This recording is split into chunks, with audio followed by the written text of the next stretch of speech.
Welcome to Techodings YouTube channel. So आज की video में हम डीएफएस वर्सेस डीएसयू देखने वाले। ओके, सो लास्ट वीडियो में आपने डीएसयू पढ़ा होगा, राइट? तो आपने देखा होगा मोस्टली डीएसयू फाइंड पे डिपेंडेंट है, फाइंड फंक्शन पे। लाइक फाइंड खुद कॉल कर रहे होते हो या फिर यूनियन के थ्रू कॉल कर रहे होते हो, बट मोस्टली फाइंड पे डिपेंडेंट है। एंड फाइंड बैक ट्रैकिंग जैसी चीजें कर रहा होता है। क्या ढूंढता हुआ जाता है, लीडर ढूंढता हुआ, एंड वापस आते टाइम बस कंप्रेस करता रहता है। तो back tracking kind of thing वो कर रहा होता है। सो पॉइंट इज कि यार जब डीएसयू इनडायरेक्टली बैक ट्रैकिंग पे डिपेंडेंट है, तो हम डायरेक्टली बैक ट्रैकिंग से क्यों नहीं कर सकते इस प्रॉब्लम को सॉल्व? क्यों डीएसयू डीएसयू क्यों चाहिए हमें? जब इनडायरेक्टली बैक ट्रैकिंग है तो बैक ट्रैकिंग यूज कर लो। ओके, तो बैक ट्रैकिंग ही नेम दे दो, लेट्स से डीएसयू की जगह डिस्टेंस यूनियन। ऐसा अलग क्या करता है? ओके, लाइक डीएफएस से कैसे डिफरेंट है, राइट? तो वैसे तो बहुत सारे तरीकों से डिफरेंट है, बट उनमें एक बहुत ही इंपॉर्टेंट पॉइंट है जो हम अभी डिस्कस करने वाले हैं, जिससे आपको काफी हद तक आइडिया लग जाएगा कि हाँ डीएसयू इंपॉर्टेंट है। ओके, सो वो डिस्कस करने के लिए मैं सिंपल सा कनेक्टेड कंपोनेंट क्वेश्चन पिक करूंगा। मैं सजेस्ट करूंगा कि अगर आपको connected component, get connected component basically name है, क्वेश्चन अगर आपने अभी तक नहीं कर रखा तो फाउंडेशन लेवल 1 के ग्राफ के सेक्शन में वो ये ऑलरेडी अवेलेबल है, पहले उसे देख लो। तभी कनेक्टेड कंपोनेंट के बारे में अगर आप जानते हो तभी ये समझ पाओगे। ओके, सो सो कनेक्टेड कंपोनेंट, राइट?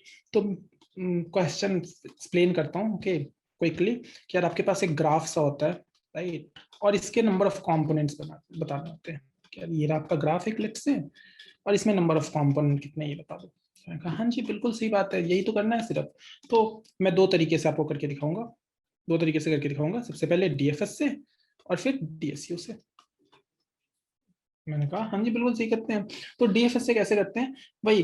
क्या एक बंदे को पिक करा, वहां से ट्रैवल करना स्टार्ट कर दिया, और मैं ट्रैवल करता रहा 0 1 2 3, फिर 3 से बैक ट्रैक टू 1 0, और एक डीएफएस के नाम पे एक आंसर प्लस प्लस कर देते हो आप, राइट? अगेन यहाँ पे जो आपको पहले से पता है वो यूज कर रहा हूँ मैं। ओके, सो 1 काउंट कर दिया, अगेन 4 5 6, 4 से 5 पे गए, 6 पे गए, जितने बंदे विजिट कर सकते हो विजिट करा एक डीएफएस में, एंड एक डीएफएस के नाम की काउंटिंग कर दी कि भैया एक और कनेक्टेड कंपोनेंट मिल गया आपको, 2। फिर 7 से, 5 से क्यों नहीं करोगे? क्योंकि 5 ऑलरेडी विजिटेड है, राइट? विजिटेड से डीएफएस कॉल नहीं करते हैं। तो 7 8, अगेन 7 से आप डीएफएस कॉल करोगे, वो 8 को विजिट करेगा, वापस आ जाएगा, और इसके नाम की काउंटिंग कर दोगे तो आंसर 3 आ जाएगा आपका। ओके, तो आंसर तो इसने बिल्कुल सही दे दिया। इसने कॉम्प्लेक्सिटी क्या यूज करी? वी प्लस ई। कैसे वी प्लस ई? यार डीएफएस ही तो कर रहे हो ग्राफ पे, ग्राफ में डीएफएस कर रहे हो, डीएफएस की कॉम्प्लेक्सिटी कितनी होती है? वी प्लस ई होती है। हाँ बिल्कुल सही, तो डीएफएस से हमने आंसर सही निकाल लिया, बिल्कुल सही निकाल लिया, कॉम्प्लेक्सिटी वी प्लस सी आ गई। सो अब मैं डीएसयू से करके देखते हैं। बिल्कुल सही, तो डीएसयू से कैसे करोगे? तो अगेन वही पेरेंट एरे बनाओगे, रैंक एरे बनाओगे, फिर 0 1 2 3 4 5 6 7 8, जैसे सभी पेरेंट एरे के सभी इंडेक्स पे आई को प्लेस कर दोगे, रैंक एरे पे 1 कर दोगे, राइट? मतलब ऐसे क्यों? ये विजुअली मैं दिखाता हूँ ऐसा सिंपली से, बट इसका सिंपल सा मतलब ये है कि भाई पेरेंट एरे के सभी इंडेक्स पे नंबर खुद है, लाइक ये जिस पे पॉइंट कर रहा होता है वो वैल्यू आपके ith इंडेक्स पे होती है। 0th इंडेक्स पे भी 0 ही है, फर्स्ट इंडेक्स पे भी फर्स्ट ही है, राइट? ऐसे अगर अपने पेरेंट को पॉइंट कर रहा है तो इसका पेरेंट अभी ये खुद है। ओके, तो इनिशियली आपको ऐसा सा दे रखा है, and of course rank array भी आपने ले रखा होगा, but of course rank array optimisation के काम आता है। सो दिखाते टाइम, लाइक ऐसे ड्राई रन करते टाइम में आपको रैंक एरे कंसीडर नहीं करूंगा, लॉजिकली तो कुछ भी कर लो, राइट? और लिखते टाइम रैंक एरे इंक्लूड कर लोगे तो ऑप्टिमाइज्ड रहेंगी चीजें। तो ड्राई रन के time I don't think rank array दिखाने का कोई सेंस है, क्योंकि कंफ्यूजन क्रिएट होता है उससे। ओके, सो अब ये मैंने क्रिएट कर दिया। उसके बाद डीएसयू से कैसे करूंगा कनेक्टेड कंपोनेंट? बहुत ही सिंपल है, बहुत ही सिंपल है। सभी एजेस को 1 बाय 1 प्रोसेस करने लग जाओ। हाँ जी, ये रहा 0 और 1। तो 0 और 1 क्योंकि डिफरेंट है, 0 के लीडर को ढूंढूंगा, 1 के लीडर को ढूंढूंगा, क्योंकि डिफरेंट लीडर को बिलोंग करते हैं, बट इस एज के अबाउट कनेक्टेड है, लाइक इस एज के 2 एंड है, सो ये दोनों कनेक्टेड कंपोनेंट के पार्ट है, तो सेम सेट में आएंगे। बेसिकली एक सेट इस क्वेश्चन में, गेट कनेक्टेड कंपोनेंट में एक सेट कनेक्टेड कंपोनेंट को रिप्रेजेंट कर रहा है, लाइक सिमिलैरिटी, सिमिलर बंदों की आप ग्रुपिंग कर रहे होते हो, तो सिमिलैरिटी कैसे डिफाइंड है? कनेक्टेड कंपोनेंट अगर कनेक्टेड है तो वो सिमिलर है। ओके, तो जैसे क्योंकि 0 और 1 कनेक्टेड है तो वो दोनों सेम सेट में आ गए। फिर इस वाले एज को आप प्रोसेस करोगे 1 और 2, क्योंकि 1 का लीडर 1 है, 2 का 2, दोनों डिफरेंट सेट में और दोनों कनेक्टेड है मीनिंग सिमिलर है, तो दोनों को सेम सेट में कर दिया मैंने। 2 and 3, 0 and 3 already same set में, कुछ करने की जरूरत नहीं है। फिर 4 and 5, 5 and 6, 4 and 6 already same set में, कुछ करने की जरूरत नहीं है। फिर इसे प्रोसेस करोगे तो 7 और 8, कितने सेट? 3, तो 3 जितने नंबर ऑफ सेट है उतने कनेक्टेड कंपोनेंट है, तो आंसर तो हमने यहाँ पे निकाल लिया। इसकी कॉम्प्लेक्सिटी देखते हैं, तो इसकी कॉम्प्लेक्सिटी पता है क्या? O of V आपने array, parent array and rank array initialise करा होगा वहां पे, फिर सभी एजेस के लिए आपने यूनियन कॉल करा दो बंदों के अबाउट, राइट? तो यूनियन कॉल करने की कॉम्प्लेक्सिटी E होती है, बट ये लाइक एक बार यूनियन कॉल करने की कॉम्प्लेक्सिटी O of 1 होती है। आपने सभी एजेस के लिए कॉल करा तो O of E कॉम्प्लेक्सिटी हो जाएगी। बट ये जो E है ये अप्रॉक्स E है और एवरेज केस E है। एग्जैक्ट प्रिसाइजली ई का काम आप नहीं कर रहे होते हो, वो इनवर्स एक्करमैन फंक्शन क्या मैक्सिमम 4 वैल्यू हो सकती है, बट एवरेज केस ही है, राइट? मतलब इट्स लाइक वैसे क्या एरे और हैश मैप दोनों में गेट करना O of 1 है, बट एरे का O of 1 बेटर है, राइट? वही वही फंडा है क्या यहाँ पे अगर मैं DFS को लिख दूं स्प्लिट करते हुए, तो ये V और V तो इक्वल है, बिल्कुल बिल्कुल सही बात। बट ये जो एजेस है ये O of E प्रिसाइज है, DFS O of E काम कर रहा होता है, बट ये average case O of E है।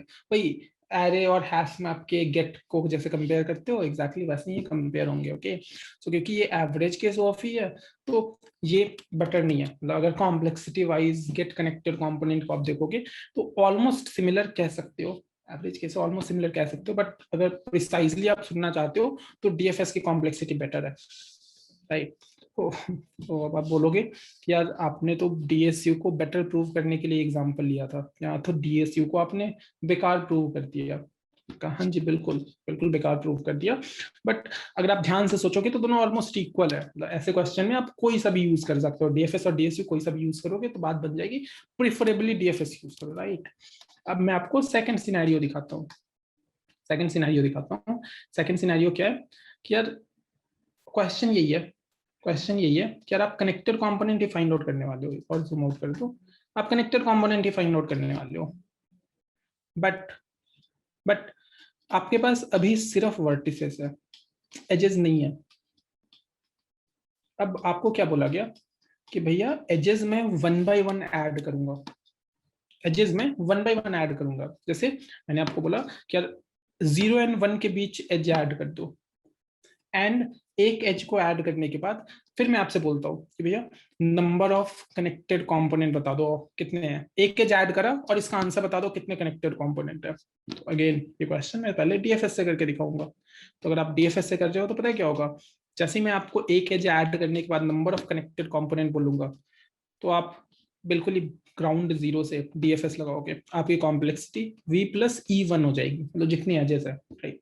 फिर मैं बोलूंगा क्या एक और एज ऐड कर दो, जैसे 5 और 6 के बीच ऐड कर दो, तो आप आंसर निकाल पाओगे? बिल्कुल निकाल पाओगे, सिंपली DFS लगा दो। बट DFS लगाओगे तो सेकंड टाइम निकालने के लिए फिर से आपको V plus कुछ एजेस काउंट क्योंकि डिफरेंट है तो E2 कॉम्प्लेक्सिटी चाहिए होगी। फिर थर्ड टाइम मैंने बोला फिर से एक एज ऐड करो 7 और 8, फिर से नंबर ऑफ कनेक्टेड कंपोनेंट चाहिए मुझे, गेट कनेक्टेड कंपोनेंट। फिर से आप क्या करोगे, थर्ड एज के नाम पे फिर से V plus E3 का काम करोगे। फिर मैं लूंगा 4 से 5, क्या करोगे, V plus E4 and so on and so on. ये आपकी कॉम्प्लेक्सिटी है। DSU एग्जैक्टली यही काम DSU के साथ करते हैं। मैंने बोला DSU के साथ कर दो, इनिशियली आपके पास एक भी एज नहीं है, 1 by 1 मैं एज ऐड करूंगा और एक एज ऐड करने के बाद मुझे आंसर चाहिए, राइट? मैंने बोला एक बार एज ऐड करने के बाद आंसर करने वाले हो, ये लो मैंने सभी सेट्स बना लिए, सभी वर्टिसेस को सेट्स में कन्वर्ट कर दिया कि अभी सभी अलग अलग है। सिमिलैरिटी डिफाइंड कैसे, जो कनेक्टेड कंपोनेंट है वो सिमिलर है, सेम सेट में जाएंगे, ओके? मैंने बोला एक एज ऐड करो 0 और 1 ऐड कर दो, 0 1 को आपने ऐड कर दिया। 0 1 को ऐड करने के बाद आपको पता है क्या करने की जरूरत है, 0 and 1 को कंबाइन कर दो। और आपने इनिशियली ऐसे कुछ काउंट रख रखा है कि अभी कितने सेट है, तो अभी 9 सेट्स है। अब जैसे ही आपने 0 और 1 को कंबाइन करा, क्योंकि दो डिफरेंट सेट कंबाइन हो रहे हैं, काउंट को माइनस माइनस करो। आपने एक बार मर्ज करा, एक बार यूनियन कॉल करा, और यूनियन में क्योंकि मर्जिंग हुई तो दो डिफरेंट सेट एक सेट में कन्वर्ट हो गए, तो एक सेट रिड्यूस हो गया 8। कितने सेट्स है अभी? 8। आपने कितने का काम करा? आपने O ऑफ V का काम कर दिया इनिशियली एक बार, उसके बाद पहली क्वेरी के लिए आपने O ऑफ 1 का काम करा। एवरेज केस O ऑफ 1, एक यूनियन कॉल करने की कॉम्प्लेक्सिटी O ऑफ 1 होती है। फिर से मैंने बोला कि भैया एक और एज ऐड कर दिया मैंने 1 and 2। अब नंबर ऑफ कनेक्टेड कंपोनेंट बता दो। क्या करोगे? 1 and 2 पे यूनियन कॉल कर दोगे, क्योंकि दो डिफरेंट सेट मर्ज हुए हैं तो काउंट को माइनस माइनस कर देना। 7। कितने सेट्स है भाई? कितने कनेक्टेड कंपोनेंट है? 7 है। कितने का काम करा? O ऑफ 1 का। मैंने बोला 4 और 5 को कनेक्ट कर दो, और अब बता दो कितने कनेक्टेड कंपोनेंट है। पता क्या करूंगा? 4 and 5 पे यूनियन कॉल करूंगा, क्योंकि दो डिफरेंट सेट एक में मर्ज हो रहे हैं तो काउंट को माइनस माइनस कर दो। कितने कनेक्टेड कंपोनेंट है? 6 है। देख सकते हो 1 2 3 4 5 6। कितने का काम करा आपने? O ऑफ 1, एक बार यूनियन कॉल करा। डिफरेंस एक क्वेरी के लिए V प्लस C1 का काम कर रहे हो, यहाँ पे सिर्फ O ऑफ 1 का। अगेन 7 8 और लेट्स से 5 और 6, तो 5 और 6 को कंबाइन करा, क्योंकि दो डिफरेंट सेट के बंदे कंबाइन हुए हैं तो इसे माइनस माइनस करोगे। कितने का काम करा? O of 1। 4 to 6, 4 और 6 ऑलरेडी सेम सेट में है, कुछ भी मर्ज नहीं हुआ तो काउंट को माइनस माइनस नहीं करूंगा। Again answer is 5। कितने का काम करा? O ऑफ 1 का।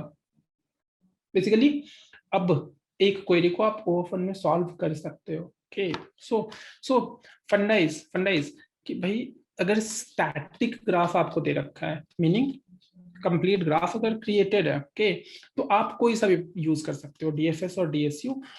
और लेट्स से क्या ऐसा क्वेश्चन डिपेंडेंट कि भैया जैसा क्वेश्चन दे रखा है उसके अकॉर्डिंग आपको चूज करना होगा, क्या डीएफएस से इजीली सॉल्व कर सकते हो या डीएसयू से इजीली सॉल्व कर सकते हो स्टैटिक ग्राफ के लिए। ओके, डायनेमिक ग्राफ अगर दे रखा है और फिर कुछ सिमिलैरिटी जैसी चीजें हैं तो डीएफएस यूज करोगे तो बात नहीं बनेगी यार, कॉम्प्लेक्सिटी बहुत ज्यादा हो जाएगी। आपको पक्के से डीएसयू ही यूज करना होगा।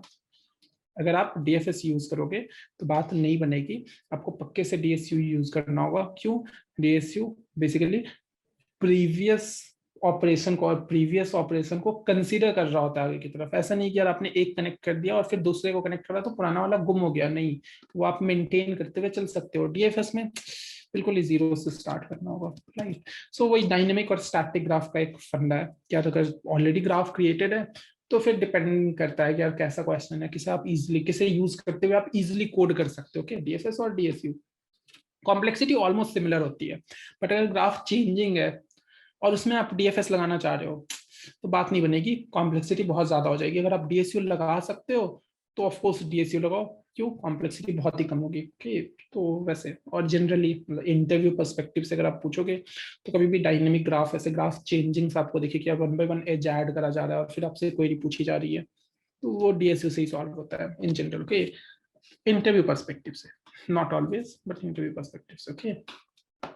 सो ये आपका डीएफएस वर्सेस डीएसयू, इसलिए हम डीएसयू पढ़ते हैं। और वैसे डीएसयू के बहुत इंटरेस्टिंग एप्लीकेशन है, लाइक सिर्फ लाइक ये तो एक मेजर डिफरेंस है, इसलिए मैंने आपको दिखा दिया। ऐसे डीएसयू के बहुत ही ज्यादा इंटरेस्टिंग एप्लीकेशन है। ओके, हम करेंगे कुछ कुछ क्वेश्चन, जैसे रिडंडेंट कनेक्शन 2 है और नंबर ऑफ आइलैंड 2, बहुत सारे तो उसे हम देखेंगे, राइट। तो तब तक के लिए मिलते हैं नेक्स्ट वीडियो में। Okay, bye.